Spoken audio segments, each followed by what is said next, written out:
Weight champion of the world from the modern fight team.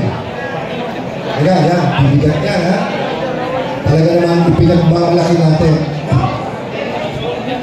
Meron ba kayong napubuna sa sinabi ko? Both fighters are in the minimum weight division. World champion. Huwag na po kayo magtaka kung baka sa darating na panahon magharap itong dalawa. Papayag pa kayo? Very good answer. Very good answer. Okay. Pedro Taguran, two-time IBF minimum weight champion of the world. Melvin Jerusalem, WBC minimum weight champion of the world.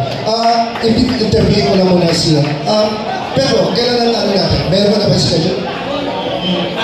Kami po ako sa darating May 24 sa Japan po. Pinilitin sa po taong IBF po. May 24 po. So, sinabi, meron ka na rin ba schedule?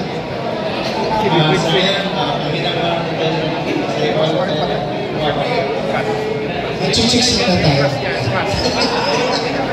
Okay, May 24, Tokyo, Japan. Ang kalaban ay dati na iyong tinalo. So, rematch. Okay, good luck to you, Pedro. And to a loaded fight team, good luck po sa inyo lahat. Melvin, likewise to Sip Sangman from Tokyo. Good luck. Palakpakan po natin ulit ang mga pinagmamalaki ng Bansang Pilipinas. Melvin Jerusalem and Pedro Taguran. Okay. Good luck to all of you.